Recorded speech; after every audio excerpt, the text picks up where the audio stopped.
Good morning. This is Jose Luis Morales with Remax, the real estate company. This is episode number 8 of the Jose Luis Morales Show. We took a small break for a while, but I wanted to make sure to get on.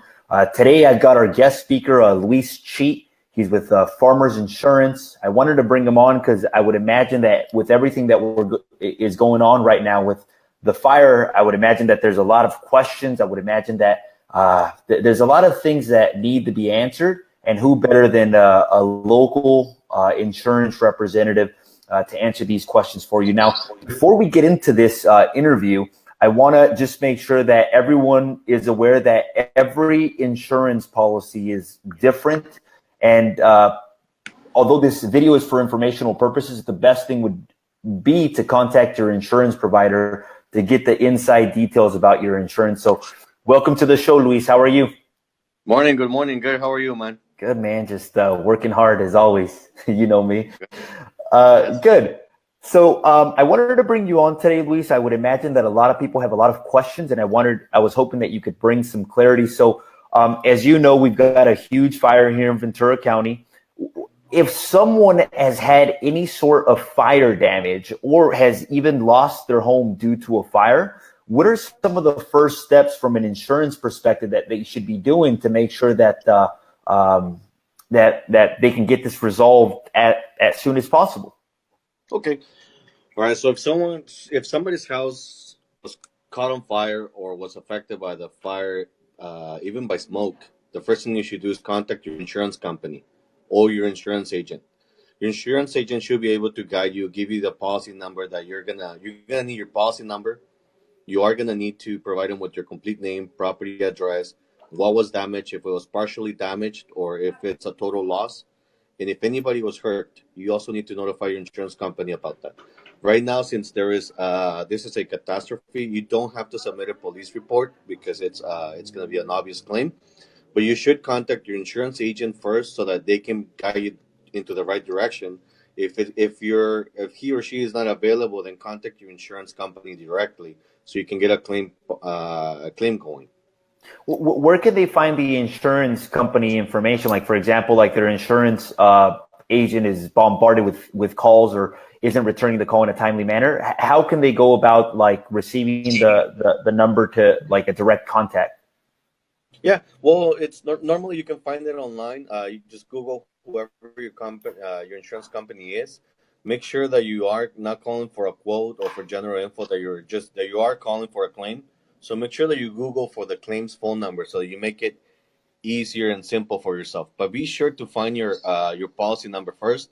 If you can't, then your claims representative should be able to find it. It might take them a little longer than your insurance agent, but they should be able to find you in their system as well. Okay, so just try to have it. And I know that, I mean, for the people that lost their home, they may not have that. So just contact their insurance agent. They may have it. If not, the claim processor in the system should be able to find it with a little bit of personal information, right? Yes, that's correct. One of the reasons I think it's important to contact their insurance agent is because, I mean, every insurance policy is different, right? Yes, that is correct. So the client needs to be, they need to be sure of what they have. Oh. The client needs to check their policy with their insurance agent, or if they have it at home, or if most companies now have an app, they can actually review the policy on their app or online, and it should tell them if it's an HO3 or an HO5 policy. So there's different types of policy, and that is not only gonna that is gonna depend. How can I say it? So policies. There's the HO3, which is just a fire only policy. So those will cover the fire, but there's other ones that are the HO5s. Those are a little more, it's a more complete policy that will help them with loss of use. So if they need to go live somewhere else, they'll help them with that. But yes, there are different policies, and the client needs to sit. That's why the client should, even if your house was not affected, I highly recommend that you sit down with your agent and make sure. Do a policy review, just like you do with your dentist. Do a policy review once a year. We do it here every November with our clients. Trust me, Jose Luis, not everybody answers and not everybody shows up to our appointments. Out of 100, I think 40% of our clients show up, but that's okay. With 40%, we're happy, and then next year we'll try again, and the year after. And that is so that our client is not naive to what coverages they have, and when there's a claim, we can be equals in the ring and get these things moving. But it's important that the client does their part and sit down with their insurance agent so that they can review the coverages that they have and that they would like to have. A lot of the clients are afraid that we're gonna sell them life insurance. We're offering life, and guess what? We are gonna offer you life insurance, and you can always say no. You can always say no, man. So it's all right to tell us no, but it is our job to offer you life insurance. This is what we do for a living, and it's not just Yeah. sell you insurance. What we do for a living is protect you and your family. Protect, yeah. And we hand out so many checks, and we help so many people that it's real. It becomes real handing out checks when somebody dies or Yeah. uh, Well, when a family loss. well, let me ask you So it's this, Luis, because the people have questions right now about the fire. yeah. Do all homeowners have fire insurance? Like, is that like pretty standard? It's just the difference which type of policy. Do you have a very standard policy that only covers the basic, like the house, or do you have a more complete policy that covers everything else, that covers mortgages, taxes? So there is the HO3 policy. That's a fire only policy. Those policies typically are very, very inexpensive, but that's all they cover. They're structure only policies. So they're not gonna cover your content and they're not gonna cover you for loss of use. But like I said, it's you should contact your insurance company so that they can give you more details on that. Then there's the HO5 policy. That's a traditional homeowners policy where it gives you coverage on your contents, all of your personal belongings, Uh-huh. loss of use, so that you can go live somewhere else. So, And so essentially, Luis, what you're telling me right now is that with the more advanced policy, that who pays for the mortgage? Like, let's say that I have the more advanced policy, the HO. I don't remember what it was called, but I have that. Who pays for my mortgage? Do they pay for my the time that I'm away from my house? Do they pay for some of the personal items that were lost with the updated policy? okay, so number who pays for the mortgage? You're still responsible for the mortgage. The client is responsible to pay for the mortgage, their taxes, and still responsible to pay the insurance until the claim is done, until everything is done. So so here's an example. So let's pretend that the house is paid off. So if the house is paid off, then why are we paying nothing, right? Because the house is paid off. So that's why we offer lot you so that you can go live somewhere else while we're rebuilding your home. So if if your mortgage is 1,000 or 2,000, it doesn't matter. The client still has to pay it, and we'll pay for the loss of use.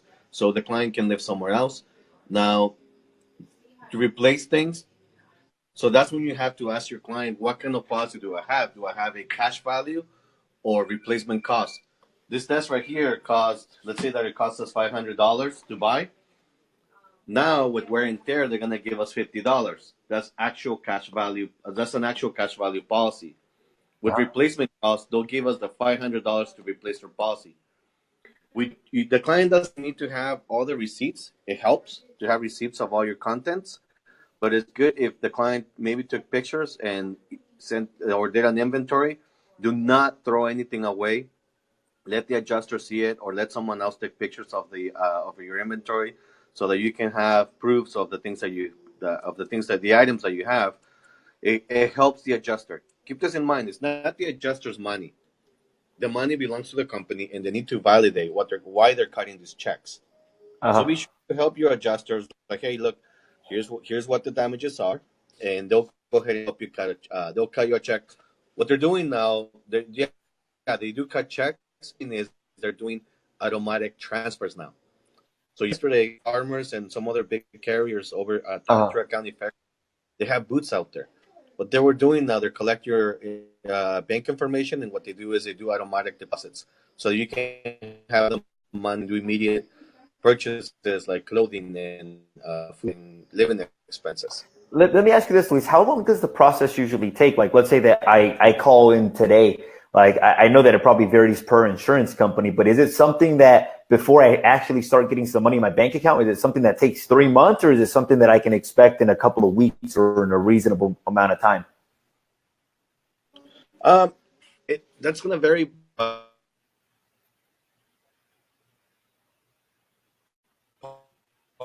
You're cutting out, Luis. You're cutting out. I can hear you now. Can you hear me? Is this bad? No. Yeah. It's gonna vary how busy the is in the claim happen. Right now, I know some of the pretty strong here in Ventura. You're cutting out, bro.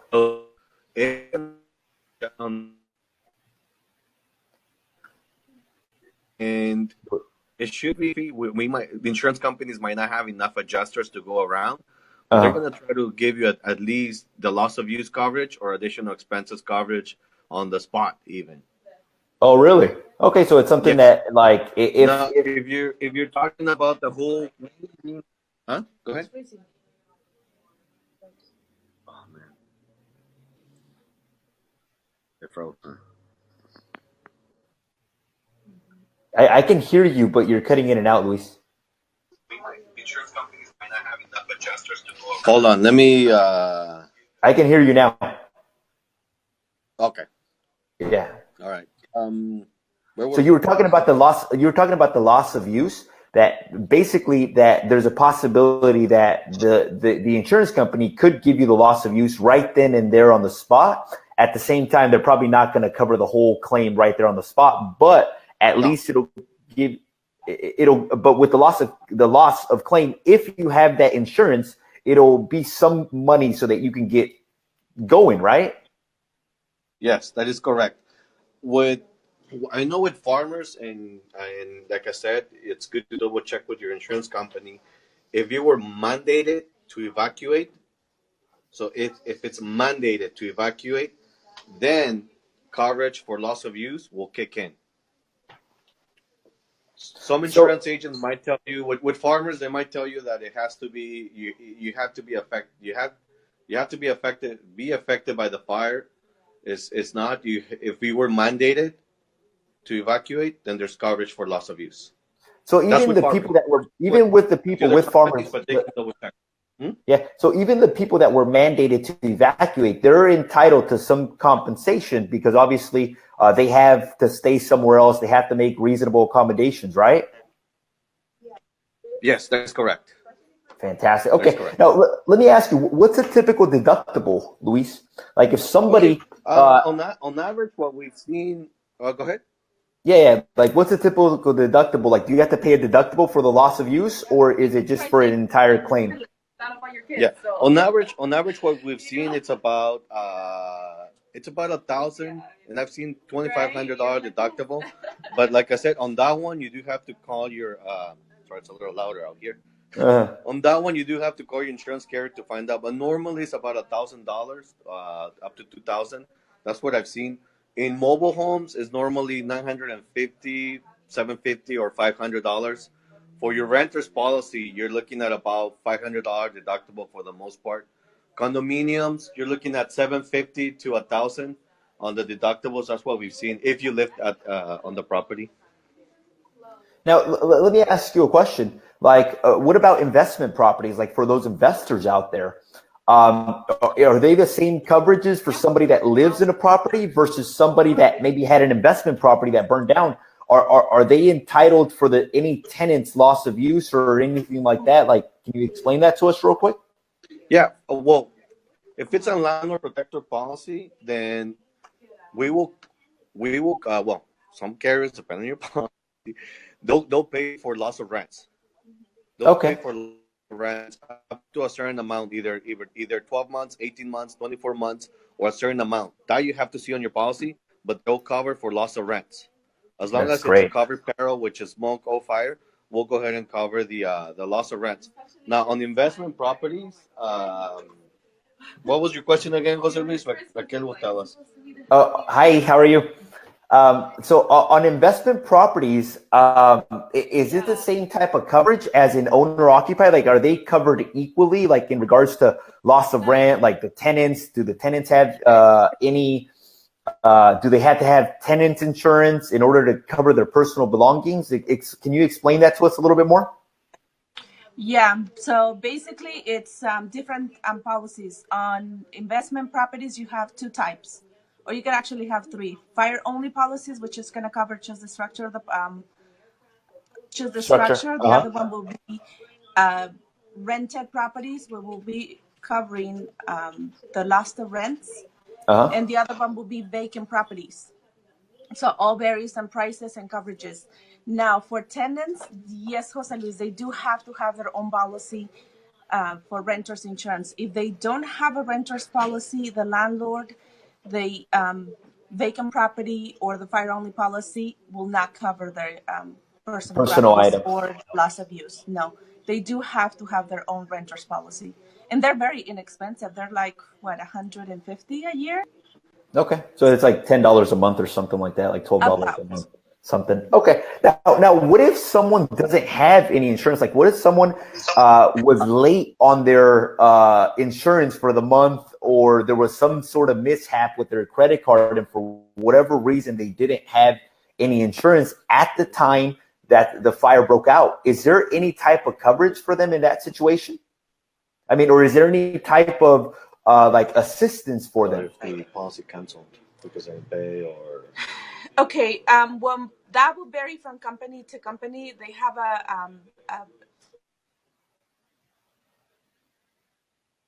I can't hear grace period. They have a grace period on policies, but that will vary from company to company. And if they do, it's normally 30 to 45 days, depending on the company that they have the insurance with. If they make the payment within that frame time, then the policy will be. It's still active. Yes, and so there will be coverage. Now, if there was if expired or it got canceled, it's I don't think there will be any coverage at all. Okay. Good. Okay, sounds great. Well, I do you guys have anything that you guys would like to add before we close out on this episode? I'm really grateful for the opportunity. Thank you for all the information, Luis. It's helpful for me because I know that I have people that I know, I have clients that have gone through something like this, and I hope that it's helpful for the rest of the community. Anything that you'd like to add, Luis, before we tune out? Yeah. Well, we want to remind people to be prepared. We at our office, everybody has water. Make sure you have water, flashlights. I think I have about 30 flashlights on my house, and it's still not enough. That you get your little chargers. Make sure that they're recharged.